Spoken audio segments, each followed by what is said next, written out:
Eder. Mech. Pallister. Qualche settimana fa abbiamo detto che il secondo telefono di Liliana, il 12 dicembre, smette di funzionare per sempre. Certo, infatti così è. E lo ha usato, lei lo ha usato dall'1 dicembre al 12 per 213 volte. 213 volte ha fatto degli agganci a celle telefoniche varie, probabilmente per fare ricerche come lei faceva di tutto e di più. E poi cosa potrebbe essere accaduto? Chi lo sa, io posso immaginarlo, ma non posso dirlo qua. Secondo me lei non ha buttato via quel cellulare di sua iniziativa, lei è stato tolto, punto e basta, secondo me. Lei aveva il cellulare Samsung col quale faceva ricerche in internet e aveva l'iPhone col quale telefonava, questo era. Ma Il fermiamoci Samsung qui. ha smesso di fare ricerche nel 12. Che ferite aveva Liliana? Volto, c'è un infiltrato emorragico sulla tempia, sulla parte esterna delle mani, sì, come se si fosse difeso comunque da afferramento.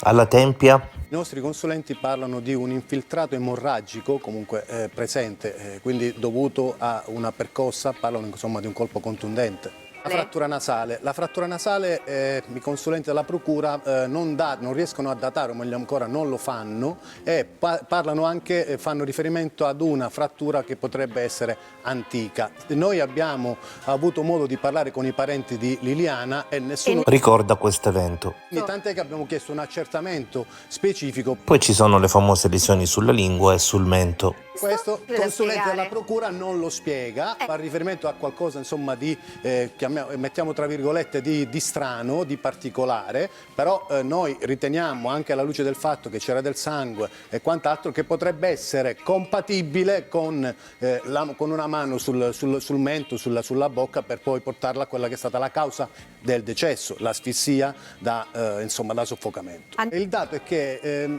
secondo la mia visione comunque nostra, andrebbero letti complessivamente gli atti, cioè parliamo di una persona che sta andando a suicidarsi, parliamo di una persona quindi che ha un fine, poi vengono rinvenuti tutti questi elementi, tutti questi segni sul volto importanti che non sono stati poi minimizzati in modo inspiegabile, perché risultano, e quindi andiamo poi a concludere alla fine. Si è trattato di un'azione, quindi c'è stata, anzi guardi, chiudo una parentesi, lo stesso medico legale di Sebastiano Visintin in un'intervista recentissima parla di un'aggressione, lo dice lui, quindi il consulente di Sebastiano parla di un'aggressione che Liliana ha subito, che probabilmente ha potuto poi portare ad un arresto cardiaco, insomma, ad un'agitazione.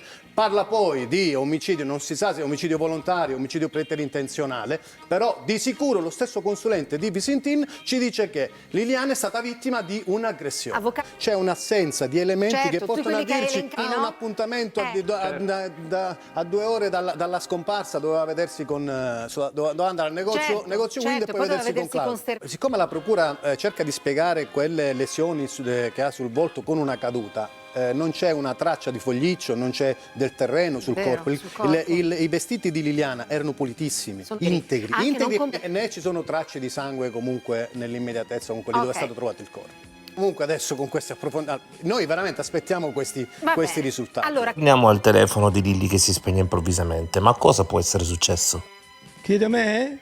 Sì, chiedo a te perché Sebastiano è sparito. Allora, ecco, molto più semplicemente, Lili con quel telefono, che era il secondo, il numero 2, cioè quello con il quale faceva esclusivamente ricerche in internet perché è collegato ad internet, un tabulato che dice momento per momento il funzionamento di quel famoso cellulare Samsung di Lilli dal 1 dicembre al 12 dicembre, giorno per giorno, momento per momento, per dire nel giorno combinazione, nel giorno 1 28 contatti, nel giorno 1 dicembre, il secondo 24 e così avanti. Questi sono i contatti del cellulare di Lilli con le celle telefoniche ricercate. Cosa può essere successo? Banalmente e semplicemente, per conto mio, e lo dico, non mi interessa un piffero, perché sapete benissimo che non ho un pelo sulla lingua, dico sempre quello che penso. Loro hanno fatto baruffa, rientrati da grado, il 12 erano a grado, hanno fatto baruffa e lei glielo avrà scagliato dietro al marito perché lui era suo il cellulare, non di lei, era lui che li procurava, motivo per il quale in quel momento ha smesso di funzionare. Loro erano sotto baruffe continue in quel periodo. E banalmente mi ha detto, dopo ti spiego, devo passare per la Wind. Probabilmente alla Wind andava semplicemente per prendersi un telefono finalmente suo. Tutto là, ma non ci vuole tanto. Questo non può essere non successo. Sebastiano, dopo aver parlato di suicidio, parla di un incidente, lo fa in particolare alla famosa albergatrice che in questi giorni è oggetto dei desideri di quarto grado. Noi abbiamo riportato fedelmente, così come il codice ci impone di procedura penale, abbiamo fatto le indagini difensive. La signora ci dà degli elementi che vanno a ricostruire e descrivono una situazione completamente diversa da quello che diceva il signor Visintin. Arriva a un momento in cui, al di là che ci sono, racconta di due litigi in due situazioni diverse, però è uno spunto importante investigativo che dobbiamo consegnare, perché al di là che non esiste questo rapporto idilliaco di cui parlava Sebastiano, ma anzi che c'è un aumento graduale di questo sfaldamento del rapporto, perché parlano di fino a quando, per arrivato a un certo punto, non andranno più nella struttura. E Liliana in modo chiaro chiede alla signora: voglio i letti separati perché io non lo sopporto più. Questo è quello che ci riferisce la signora, e noi l'abbiamo consegnato al pubblico ministero chiedendo alla stessa procura di voler approfondire l'argomento. Liliana aveva mai parlato di litigi col marito? Beh, niente più di tanto devo dire, perché è sensibile con me, si teneva dentro tutto, semplicemente, punto e basta. Sapevo qualcosa, ma probabilmente un centesimo del totale. Ecco, ogni tanto, qualche volta si è espressa, ma non in questi termini così di violenza, eccetera. Devo dirlo che non l'ho mai sentita, però l'atteggiamento lo denotava. Le testimonianze parlano di un atteggiamento remissivo nei confronti del marito. C'è stato un momento in cui ci descrive che in questo litigio, perché descrive il litigio, si è avvicinata questa signora per dargli una mano, perché aveva lanciato una valigia e Liliana ha stretto le spalle, non ha risposto, anzi la signora ha chiesto aiuto, ha chiesto se voleva aiuto per portare la valigia, non ha risposto, tant'è che gli è rimasta impressa questa scena. È un litigio, cioè, racconta di questo conflitto, poi i giorni successivi, insomma, quello che è successo non lo sappiamo. Abbiamo sentito Sebastiano ricordare il 66esimo compleanno di Liliana con tono afflitto e disperato. L'effetto è un poco, diciamo, è meglio non dirlo. Comunque giustamente sarebbe ora che Visintin pensi alla moglie, perché appena morta, appena sepolta, brindava in giro per l'Italia. Non è tanto credibile. Ci sono delle foto che lo ritraggono 2 giorni dopo il funerale, che brinda allegramente con una vostra collega col boccale di birra in mano. La foto ha girato, è in giro per l'Italia. Visintin non tanti giorni fa, anzi pochi, si è anche lodato di abbracciare il cuscino di Liliana, ce l'ha sempre accanto. Ebbene, quel cuscino non è quello di Liliana, perché la prima foto che è stata fatta di quel cuscino è rettangolare, gemello del suo. Adesso è quadrato e da un'altra tappezzeria, per cui il cuscino di Liliana non c'è.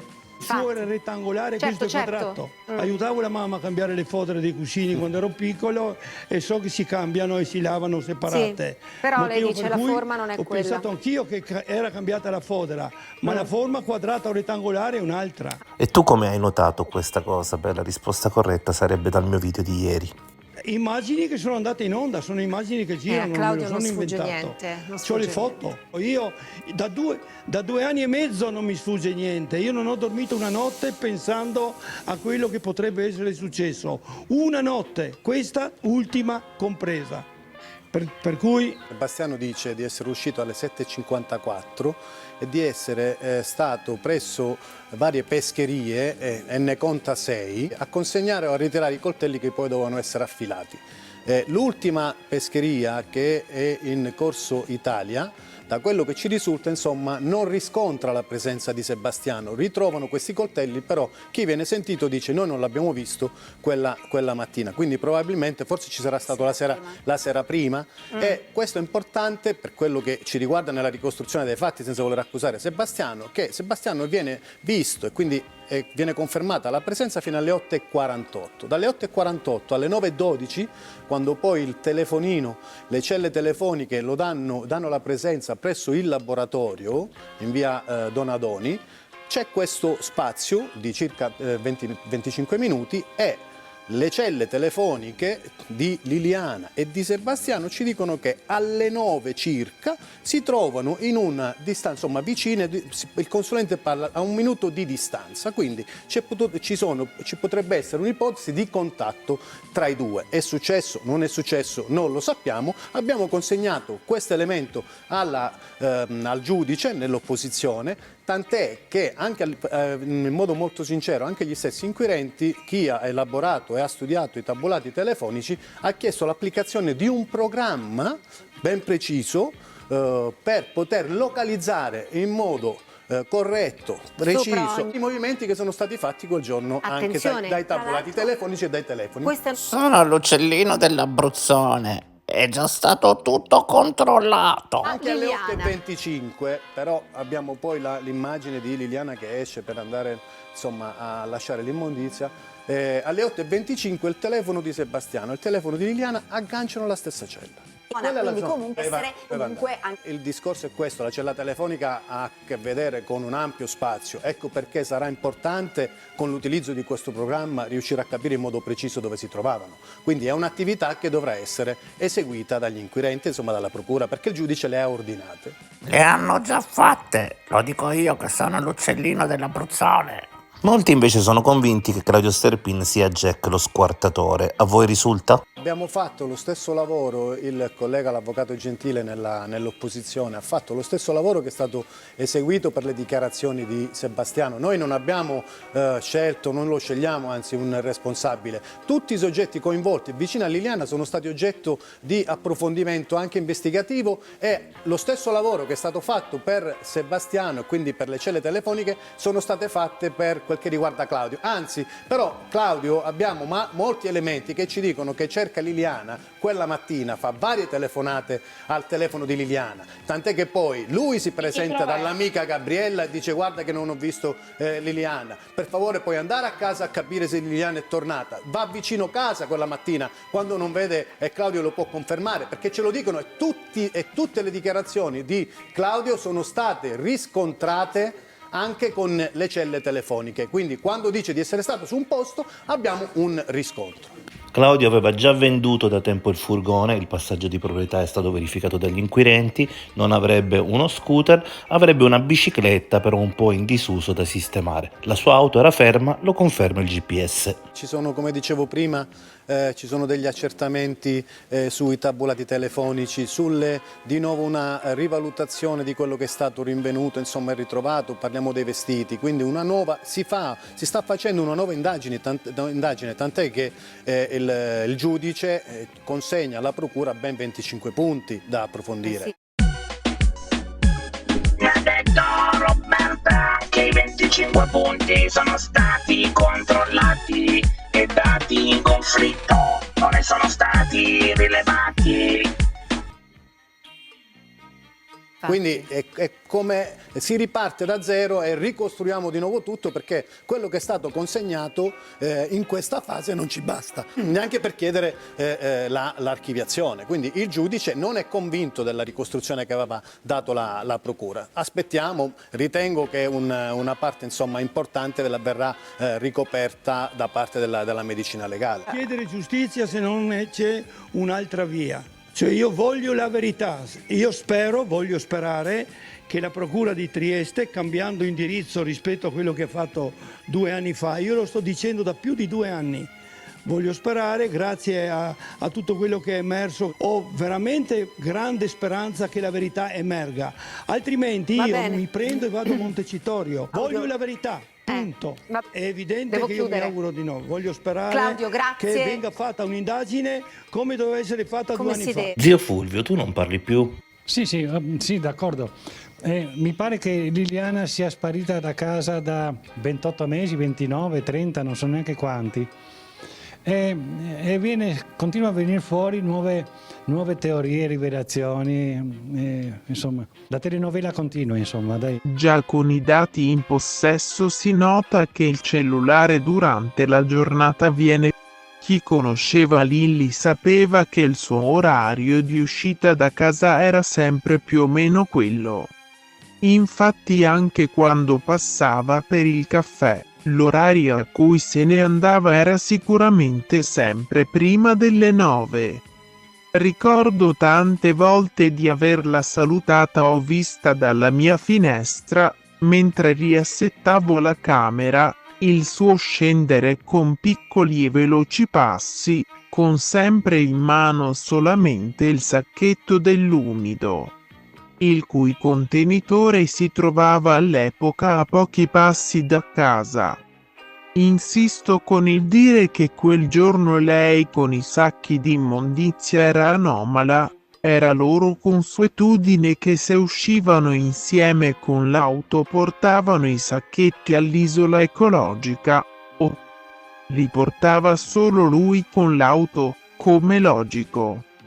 Per quanto penso io, bisognava scandagliare il cellulare di Lilly per vedere come nei 15 o 20 giorni prima esso si comportava, se lo spegneva quando usciva, poi lo riaccendeva, il contapassi a casa.